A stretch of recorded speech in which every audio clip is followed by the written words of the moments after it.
Welcome to the backyard. This is my happy place. It's like having a favorite dispersed campsite, and you can lay it out any way you want.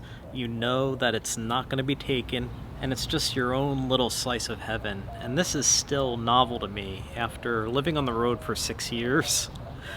It brings me great relief to just sit here in this space, and in only the next 30 to 60 years or more, it'll be all paid off and we'll own it outright. How cool is that?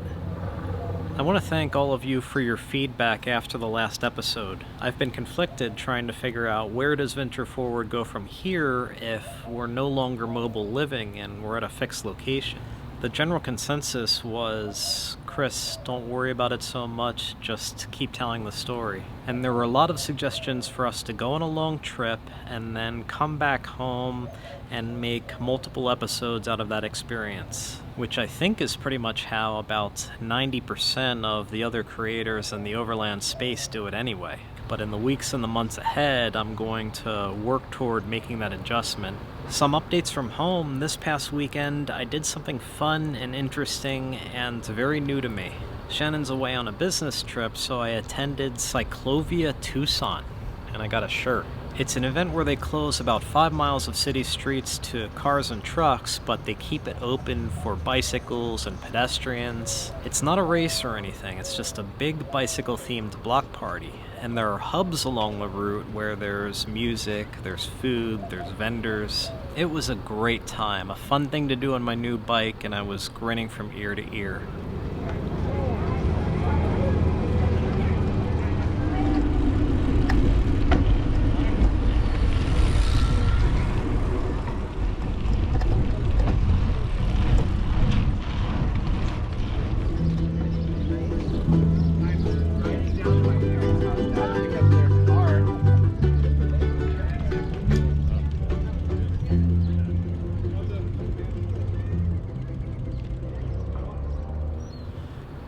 Last week I mentioned that I'm converting a spacious closet in the house into a small home office or studio. I know it's just a closet, but coming from mobile living it feels like a cavern, so there's more than enough space for myself, a laptop, and maybe some shelves. It needs a few power outlets though, and I'm attempting to do that myself with the help of YouTube videos, but I don't know, I might end up calling an electrician, but I'm not sure yet. I just want to do it right, and I want to make sure I don't burn the house down. But the built-in shelves are coming out, and I'm going to install foam tiles along the walls to help with sound deadening. It's not going to soundproof the room, it's just going to cut back on the reverb. The roof line on our back porch is also equipped with misters to help beat the Arizona heat, which I turned on for the very first time this past week, and it went pretty well. What I found was the mister nozzles are probably a little bit clogged with, calcium buildup, so I need to go to the hardware store, get some CLR, and try to dab them in that to clean them up. But it's going to be nice to have those misters, because right now it's mid-April 2023, and every day is 85 degrees, close to 90. Whoever owned this house before had gardens set up and beautiful landscaping. There's an irrigation system on a timer that comes on every morning for 30 minutes, and it's not sprinklers or anything, it's just drips of water at the base of different plants and flowers. And I'm leaving it in place. I think it's brilliant, but it does look fairly old. Some of the points where the water comes out are clogged, while others are broken and leaking a little bit too much. There's also a little bit of water dripping at the timer, so I'm going to do what I can to rehabilitate this system, not knowing anything about it. But it's interesting to me, and it seems to work really well because the plants in the backyard are beautiful. Alright, enough with the personal update. Today I'm going to head out in the Jeep, spend the night in the field, and do some exploring. But it's lunchtime, I'm famished, so on my way out I am going to grab something from Jimmy John's.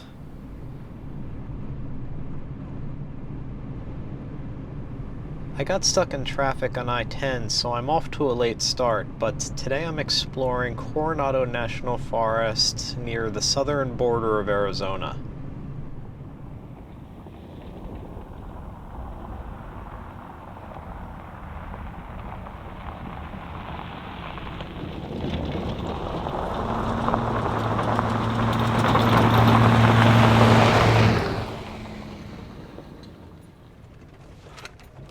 is not much daylight to spare, so first order of business is finding a good place to camp for tonight.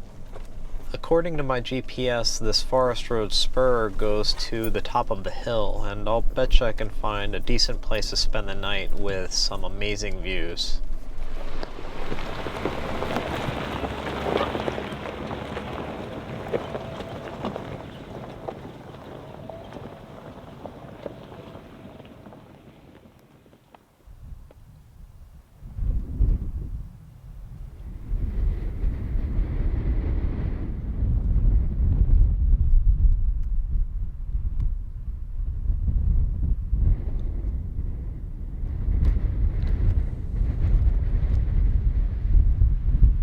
The Forest Road spur ends at this phenomenal overlook, and there's not a good place to camp here. The ground isn't very flat at the end of the road, so I'm going to backtrack in the Jeep just a little distance. There was a flat spot at the top of the hill. I just hope that the wind dies down a little bit.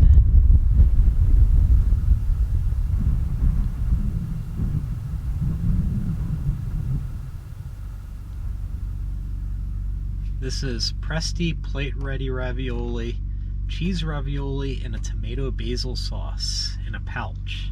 And I don't know where this came from. Shannon, who I love dearly, puts food that she thinks I might like in my pantry bin.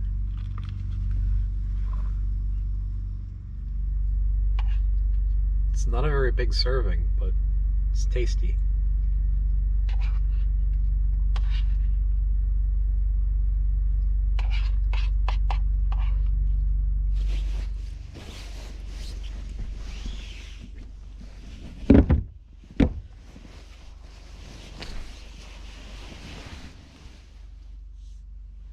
Alright, 9 p.m. on the dot.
Good morning.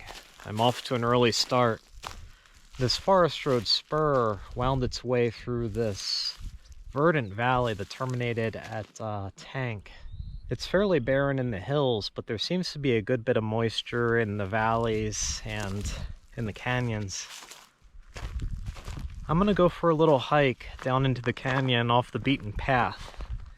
It looks really beautiful down there. There aren't any four-wheel drive tracks, so I'm curious and I want to check it out on foot.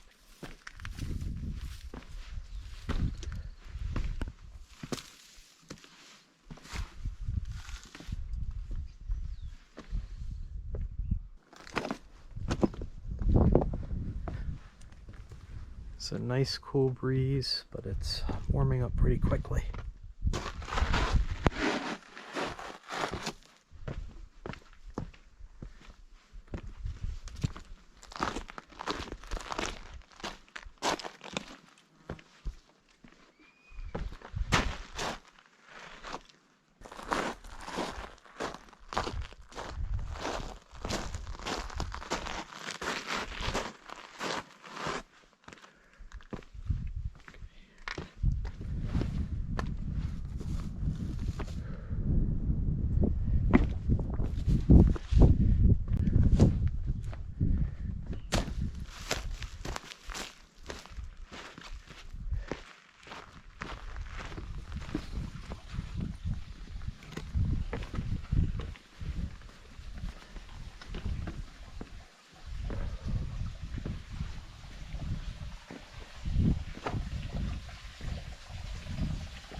I'm 2 miles in and I found this beautiful secret pool.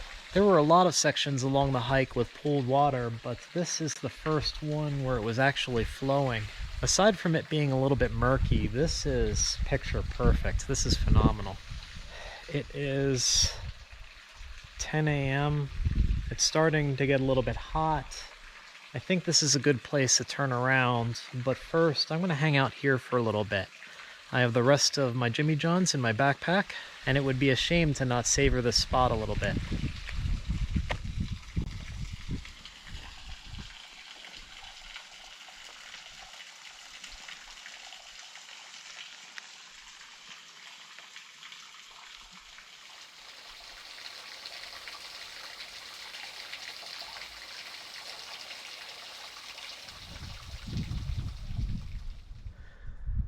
Still have a little bit over a mile to go to get back to the Jeep. The heat's kicking in and I am winding down.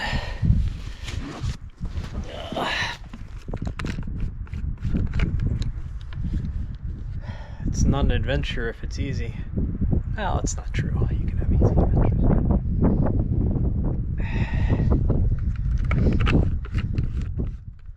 This is strenuous. For the most part, it's scrambling over stuff like this. There are occasional footpaths, but they don't go for very far.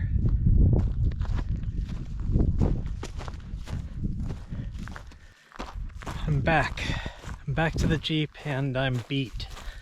It's about 2 miles, an hour and a half one way at a very careful and slow and deliberate pace.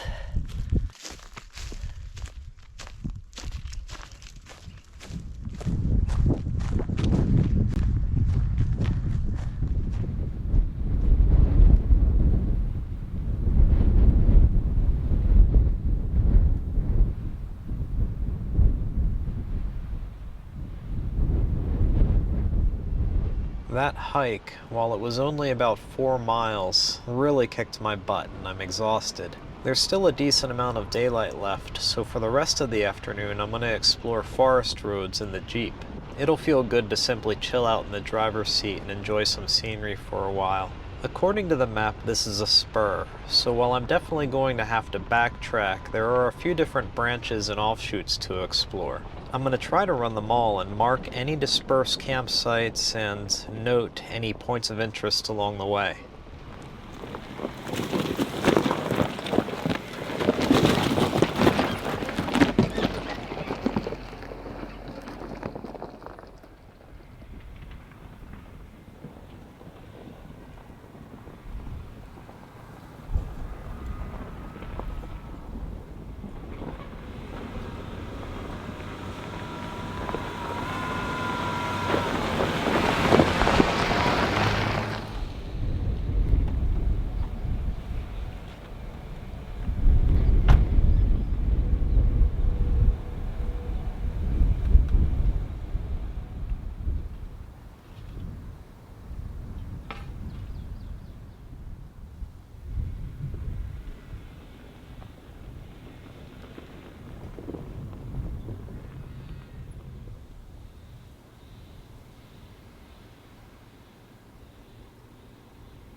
You can hear the Jeep's driver's side coil spring is still rubbing against the frame rail. So far, it's not of any consequence, but you can kind of tell that the spring is tweaked. Some suggested that the front axle might be off-center, but from what I can tell, the track bar is great and the axle is right where it belongs.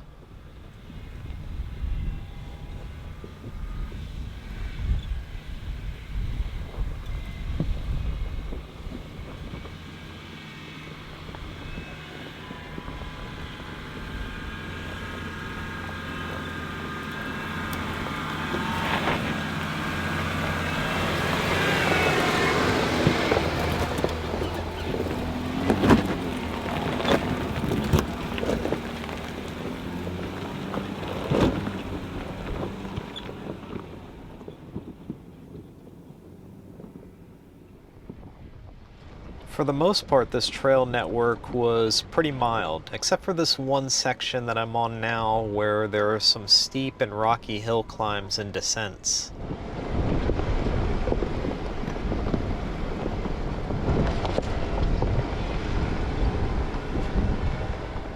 As soon as I got past the gate, there were a lot of cows and, well, cow patties. So this might not be the best area for dispersed camping, and these roads don't culminate to much. This one is a dead end, and there's nothing up here. It's time to backtrack and explore elsewhere.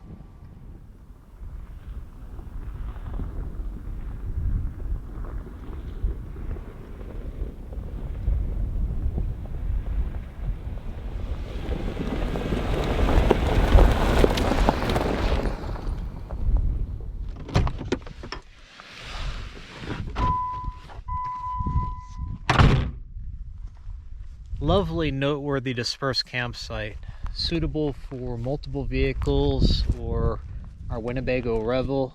It's just a short drive down a forest road, and it's wonderfully quiet and peaceful here with woods to the east. It seems unspoiled, and it's certainly a great spot to escape to for some peace and quiet.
It looks like an old dam, although it's not doing much anymore, so now it's just a wall.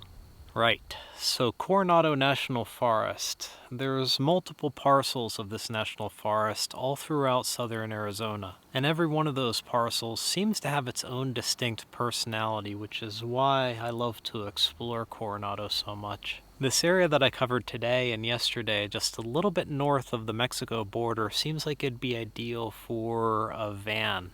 All of the roads I encountered are spacious enough for a van with nice, airy, dispersed campsites. I didn't have any clearance issues today. I'm going to keep that in mind and maybe bring the Revel down here next time. But I'm going to call that a wrap for this episode and head home. Spend time with Shannon tonight. If you want to visit these places, my detailed GPS data is available to Patreon subscribers and paid members of Venture4WD.com. I hope you all enjoyed this week's life update and exploring Coronado with me. Thanks for watching, and I'll see you again next week.